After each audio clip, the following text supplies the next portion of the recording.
Marami pong tao ngayon sa mundo na, kumbaga, kanina na lang, kahapon lang, may nakita kami, may napanood kami isang video na hindi namin parang alam paano nangyari doon sa nakita namin video. Yung tao, sumaksak sa kanya lahat ng bakal. Yung ginagamit sa bahay, yung pang poste. Siguro, nabangga siya ng pick-up. Nabangga siya ng pick-up truck. And then, pagbangga, yun. Pero buhay po yung tao, mga kapatid. Gumagalaw siya, nakakapagsalita. Amen. At hindi alam ng mga tao kung anong gagawin. Siyempre, tumawag pa ng rescuer. Diba? Pero alam niyo yung pinaka-mas nakaka-depress doon sa oras na yun. Yung mas maraming marites kaysa sa maraming tutulong. Amen? Mas maraming nag-video kaysa sa maraming nagpalakas ng loob ng tao. Na habang nakalagpak siya doon, diba, dapat pinalalakas natin yung loob niya. Kasi alam niyo po kung bakit nagsasuffer siya doon sa buhay niya sa oras na yon. Na nag-aagaw buhay siya. Kahit makakausap mo siya sa oras na yon, ay nag-aagaw buhay siya. Walang dugo, kapatid diba? Kasi pag sinaksak ka, at hindi mo binunot yan, hindi lalabas pa yung dugo. Tama po ba? Parang ganun yung nangyari sa kanya. Tumagos yung bakal dito, lumabas dito lahat. Siguro mga 4 na bakal yun na mahahaba. Amen. Na natusok sa kanya. Pero buhay siya. Pero oras na bunutin mo yun, sigurado tayong sisirit lahat ng dugo. Amen? Hindi ba ikaw na nandoon ka, lagay natin yung sarili natin sa oras na yun, sa kalagayan na yun, no? Na, eto ako, buhay pa ako. Diba? Pero, oras na bunutin ako rito, sigurado ako, tapos ang buhay. Amen? Kaya ang gagawin ng mga rescuer doon, isa sa mga nakita namin is, puputulin niyo, kapatid, yung bakal. Dadaling ka sa ospital, bitbit mo yung bakal. Paglabas mo ng ospital, ibibenta mo yun sa junction. Di ba? Wala pang kalawang yan. Palampakan natin ang Panginoon. Amen? Di ba ikaw na nanonood ka, nakaka-depress din, di ba? Nakakatuliro din. Amen? Pag mga nakakakita ng gano'n, lalo na nagsasuffer ng buhay. Tama po ba? Alam niyo mga kapatid, sa mundo po, ayon sa World Health Organization, 280 million ang nagsasuffer sa depression. At sa Pilipinas po, 1 tao sa bawat 10 tao Pilipino ang nagsasuffer sa depression. Ibig sabihin, nakikita natin siya sa panahon na yun. Diba? Physically, present siya. At na-acknowledge siya sa panahon natin ngayon. Amen? Po ba? Kasi kung nung panahon ng araw, diba, tanongin natin si Nanay Didi, may depression na ba nun? Wala naman, diba? Wala namang term na depression ng araw Tama ba? Wala naman, diba? Amen? Sasabihin lang ng nanay mo, nag-iinarte ka lang. Kain mo lang yan. Amen? Pero ngayon, sakit na pala siya. Remember Joey De Leon? Na-coach siya nung araw dahil binash siya dahil sa comment niya about depression. Dahil nagkakaroon ng depression ng isang tao, mga kapatid. At yun yung hindi nila matanggap. Diba? So, sa pangyayari ngayon, mga kapatid, kinakailangan bilang isang Kristiyano, lalo na nung nag-suffer tayo ng 3 years sa COVID, nakaka-depress. Amen? You heard about the inspirational insights of Nanay Didi kanina, na mabuti na lang. Diba? Hindi pinahintulutan ng panahon kasi magkakaroon ng lockdown. And nakaka-depression, kapatid. Amen? Nakaka-depression dahil hindi ka pwedeng lumabas, hindi ka pwedeng bumili, hindi ka pwedeng gumawa. Amen? Kapag nung panahon na yun, kailangan mo ng ID. Madaya lang ako nung panahon na yun kasi nasa gobyerno ako, may ID ako. Nakakalawas ako kahit saan. Pero yung normal na tao,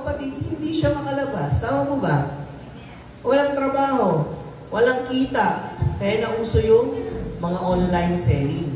Diba? Nauso yung online bilihan, online bigayan. Diba? Kumita na kumita hanggang sa na-adapt natin ngayon. And yung trabaho natin, yung work from home na nangyayari, is maganda pala. Amen? Ibig sabihin, may mga bagay na nangyayari sa mundo na kailangan natin i-adapt. Amen po ba? Kailangan natin sumabay, mga kapatid. Dahil walang ibang bagay sa mundo na constant kung hindi change. Tama ba? Palakpakan natin ang Panginoon. Once na nag-a-upgrade tayo, once na nag-pursue tayo, once na lumalakad tayo, kapatid, sa panahon natin, kailangan tumataas din kung paano natin ihayag ang salita ng Diyos. Amen? Kailangan tumataas din kung paano natin ibigay sa Diyos yung papurit pagsamba, even in our hardship, even sa mga oras na nagsasuffer tayo, mas lalo tayong lumalapit sa Panginoon. Lalo tigit sa oras na sinusubok na tayo. Diba? Kasi may tinuturo si Lord eh. Diba? Instead na ma-depress tayo, diba? Tumulong tayo. Humarap tayo sa Kanya. Lumapit tayo sa Kanya. Alam niyo mga kapatid, depression can be relieved by patiently meditating in God. Mawawala, diba? Maaalis unti-unti ang depression by simply meditating with God. Kausapin natin ang Diyos, lapitan natin ang Diyos, diba? At doon, hindi yung makikita ka ng kapitbahay mo, uy, si may kausap na iba, malapit na yan. Uy, si ganito, nagsasalita ng tignan-tignan nyo yan. Pero pagkausap mo ang Panginoon, pumasok ka sa isang kwarto, lumapit ka sa Kanya, nakakawala ng problema. Amen? Palapakan natin Diyos. Sabi niya po rito, no?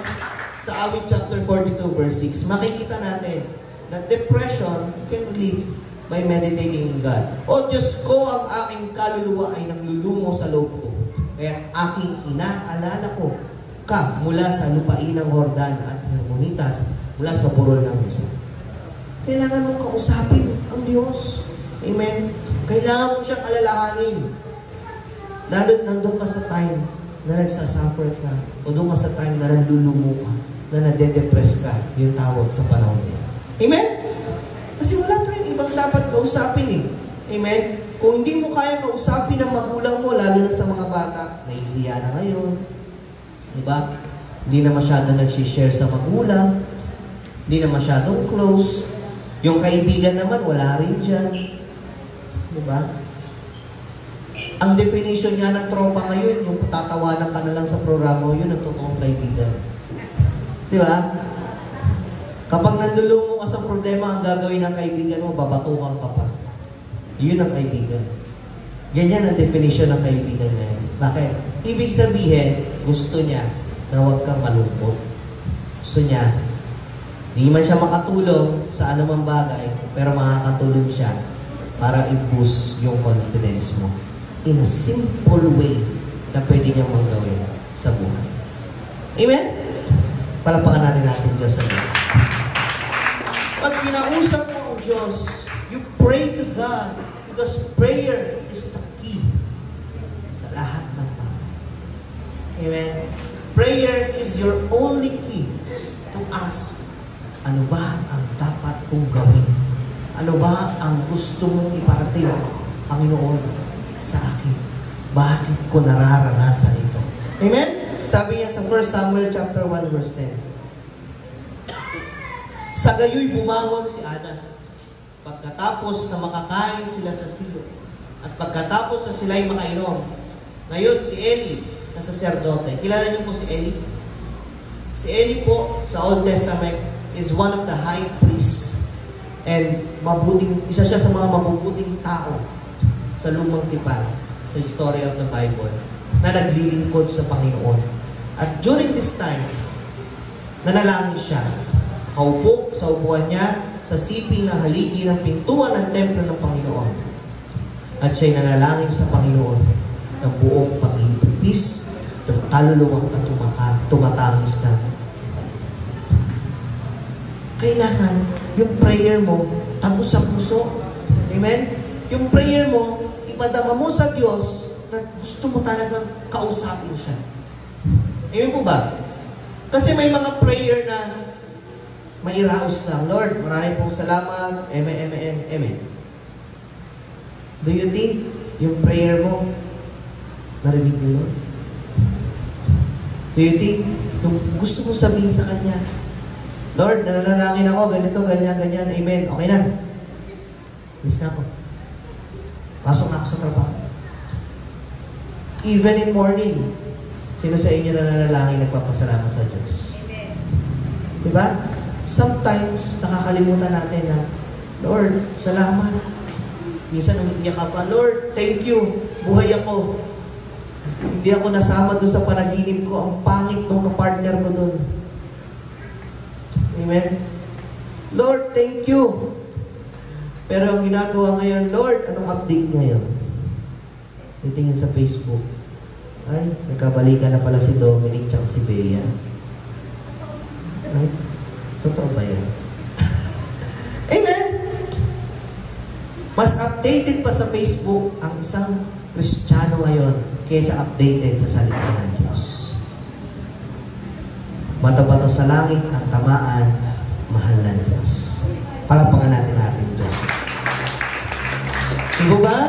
Kinakailangan, when we pray sincerely to God.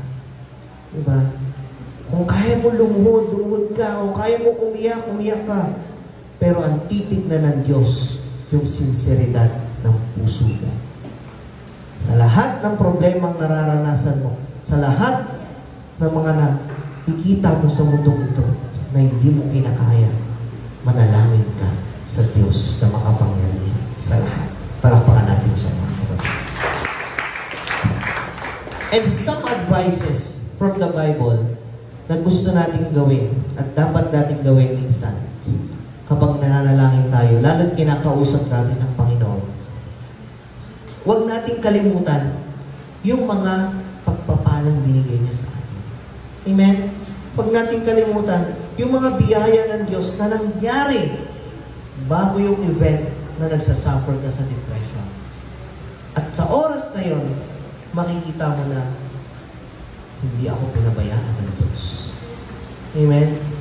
Bagamat sa oras na ito, ang dami kong pagsubok, ang dami kong problema, pero pag naaalala mo yung mga blessing ni Lord sa buhay mo, yung mga hindi ka niya pinabayaan, hindi ka niya hinayaan, hindi ka nagutom, hindi ka nakauwi na naglalakad na walang tsinelas, pinagpala ka ng Panginoon.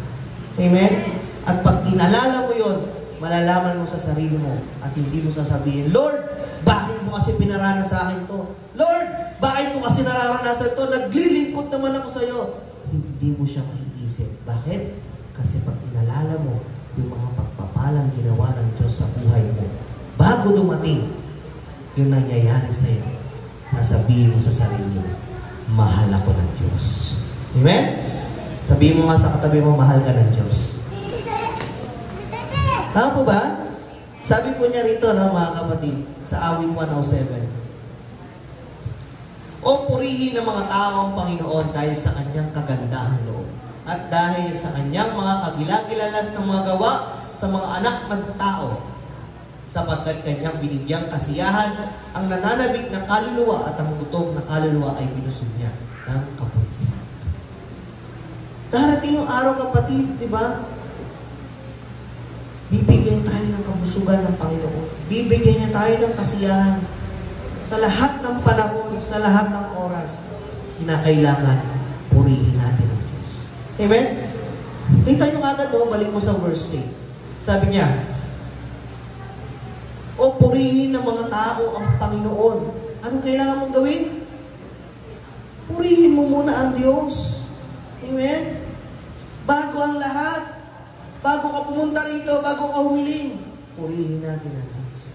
Kaya nga pag nananalangin tayo, di ba? Ama namin, sumasalangit ka, sambahin ang ngalan mo. Anong unang guide? We praise the Lord. We praise God. Sa lahat na mangyayari sa atin, purihin muna natin ang Diyos at sa kagandahang loob niya, ibibigay niya sa iyo yung nararapat na gantimpala. Amen?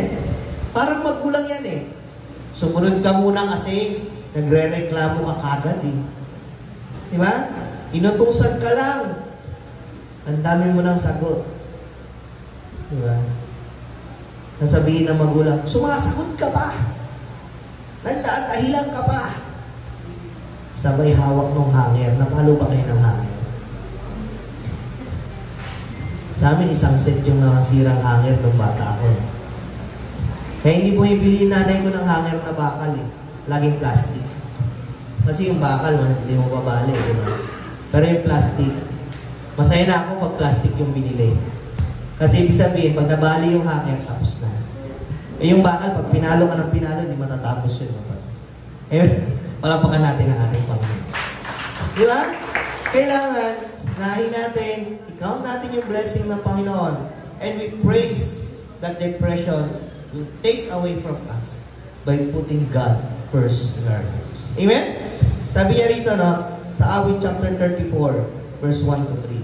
Aking pupurihin ang Panginoon sa buong panahon. Ang pagpupuri sa Kanya ay laging sa aking bibig. Ang aking kaluluwa ay maghahambog sa Panginoon. Marinig, maamo, at masasayahan. O dakilain ninyo na kasama ko ang Panginoon at tayo magbubunyi na magkakasama sa Kanya. Napakadaling intindihin, kapatid, ng verse na ito. Kinakailangan lang natin yung Diyos sa buhay natin. Sipin mo, kapatid, no? When you're suffering from depression, when you're suffering in struggles in life, naiisip natin, naglilingkod naman ako, nabubuhay naman ako sa Diyos. Pero anong nangyayari? Isipin natin, bakit ganito ang buhay ko? Pero alam niyo kung ano yung kakaiba? Ang kakaiba doon is yung naniwala ka ba? O nagtiwala ka?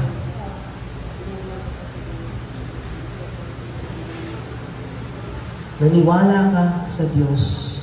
Naniwala ka sa Kanyang salita. Nagtiwala ka ba sa Kanyang mga pangako? Maaaring naniniwala tayo sa Biblia. Pero hindi ibig sabihin nun na totoong nagtitiwala tayo sa Kanya. Kasi bakit? Kapag hindi tayo fully entrust sa Kanya, yung paniniwala mo ay mababaliwala yung matagal na panahon na paglilingkod mo sa Panginoon. Amen? Palampakan natin ating Diyos. We need to trust, believe, and have faith in God. Hindi yan magkakahiwalay, kapatid. Pero magkakapareho yan ang layunin. Palampakan natin ating Diyos. Sabi ko, Christians can remove or can meditate with God by using songs, singing praises. Diba? Kaya minsan may mga Kristiyano, kahit ang dami ng problema sa buhay, nagpapatugtog pa rin ng awiting makalangit. Amen? Kasi naririnig ko sa kapitbahay namin, yung bagong version na magbalik eh. O, alam nila, oh. Diba? Panahon natin yan eh. Diba? Hindi mo naririnig yung awit ng Panginoon. Kaya lalo ka na problema. Pero i-try mo. Diba? Pakinggan mo yung mga awiting makalangit. Mababawasan yung kakaisip mo na kakaisip. Amen? Isip ka ng isip. Dito, wala pala akong isip. Ang hirap mag-isip. Sabi niya rito, sa awit 33, verse 1 to 3, Magalak kayo sa Panginoon, o kayong mga matuwid. Pagpuri ay maganda sa ganang matuwid. Kayo'y magpasalamat sa Panginoon na may alpa. Magsiawit kayo ng mga pagpuri sa Kanya ng mga salteryo ng 10 puwertas. Magsiawit kayo sa Kanyang bagong awit. Magsitugtog kayo matalino na may balaki. Kailangan natin purihin na masaya. Amen? At yung pagpupuring masaya, kapatid, kinakailangan laging galing sa puso. Kasi nakikinig ka nga ng awiting kalangit, iniisip mo naman yung problema.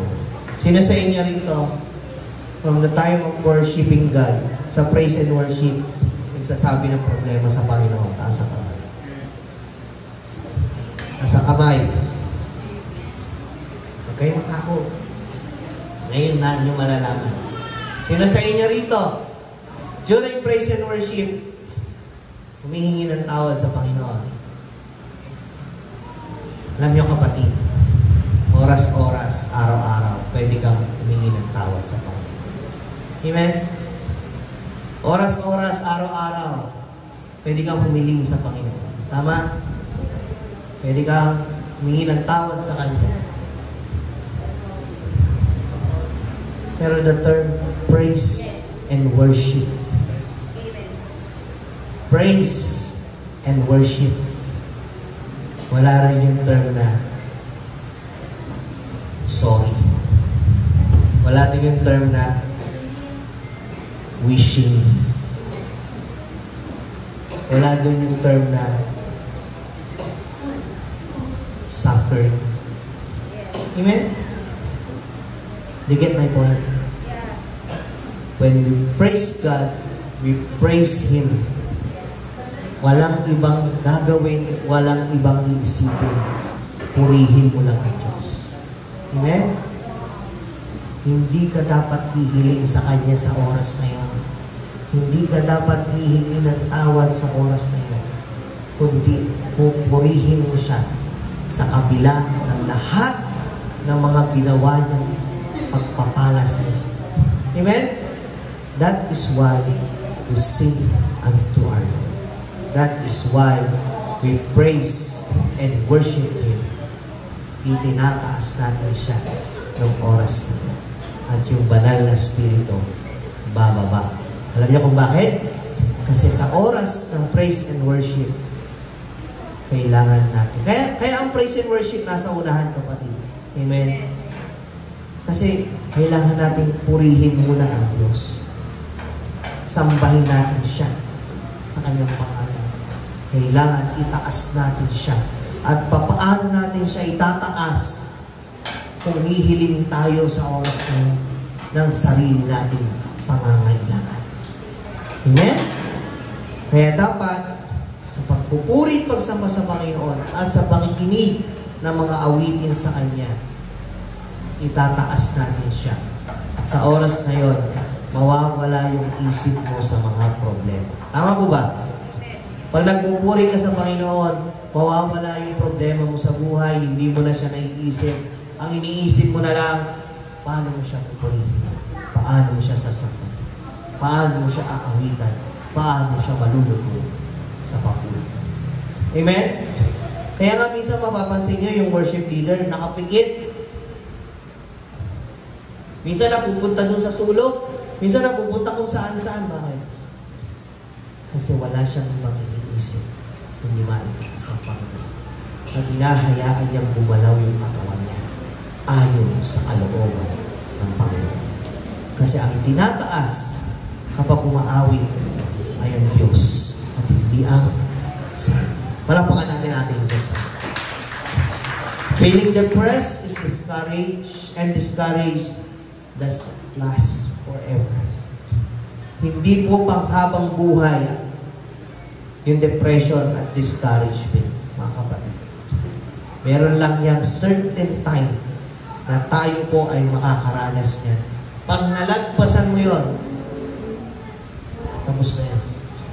Pag naranasan mo ulit yon, madali na para sa iyo. Amen? Sino sa inyo nahihirapang magbukas ng dilata dati? Di ba ang hirap? Walang can opener, kutsilyo ang gamit. Pero ngayon, yung mga matatanda, yung mga may edad, diba? Mas madali sa kanila magbukas ng dilatang di kutsilyo kesa can opener. Ang bilis, ginaganon pa. May napapanood ako nun eh. Diba?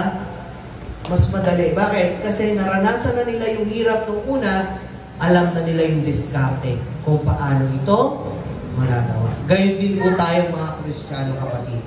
Hindi sa pagmatagal mararanasan natin yung depression o yung discouragement na nararanasan natin. Diba? Sabi po rito, sa Awit chapter 30, verse 5, sapagkat ang kanyang galing ay sandali lamang, ang kanyang paglingap ay habang buhay. Pag-iyak ay matatagal na magdamag, ngunit ang kagalakan ay dumarating sa kinaumaga. Kaya nga, ang sarap ng bagong umaga. Amen? Sabi mo nga sa katabi mo, may bagong umaga ka ba? Masarap pag nakakaranas ng bagong umaga, di ba? Kasi bagong simula ulit. Bagong travel, bagong pagpapala na naman na ibibigay ni Lord para sa atin. Amen? Panandalian lang yan. Maaaring magalit ang Diyos ngayon. Maaaring pinaparanas niya sa iyo ng Panginoon ngayon, yung pagsubok na yan. Ngunit, meron niyang hangganan, kapatid. Merong hangganan yan na gusto ng Panginoon matutunan natin lahat bilang kanyang mga anak, bilang pagpapatibay sa kanya. Amen po ba? Kasi kung hindi tayo makakaranas ng anumang pagsubok, tingnan po yung estudyante, kapatid ko. Dati, hirap na hirap yung estudyante, yung elementary, mag-plus ng 1 plus 1, 2 plus 2, 3 plus 3. Amen? Pero naging grade 1 na, grade 2 na, grade 3 na, madali na sa kanya. Pag sinabi mo 1 plus 1, 11. Diba? Mas madali na sa kanya. Kaya po ba? Kahit mali, madali na sumagot. Palakpakan natin ang Panginoon. Amen? Kasi bakit? God allows us to suffer para matuto tayo sa mga darating pa na panahon na mas mahirap pa. Amen? Kasi yung hirap na yan, mas marami pang hirap na dadalasin mo kapag hindi na nakasama sa buhay na walang hanggan. Palakpakan natin natin Diyos sa buhay. Sabi rito, keeping God's law can help bring peace to one who is depressed. Keeping God's law ay nakapagbibigay ng kapayapaan sa isang depressed na tao. Huwag nating alisin sa atin yung salita ng Diyos. Tuntunin ng Diyos yung mga iniaatang niya sa atin. Yan ang magbibigay sa atin ng solusyon, kapanatagan sa lahat ng problema sa buhay. Sabi sa awit 119, dakilang kapayapaan ang tinatamo nila na nagsisiibig sa iyong kautusan at sila'y walang kadahilanan ikatitisod. Hindi ka malalagpak, hindi ka matitisod, hindi ka mapapariwara kung nasa iyo ang kanyang mga salita. Tumayo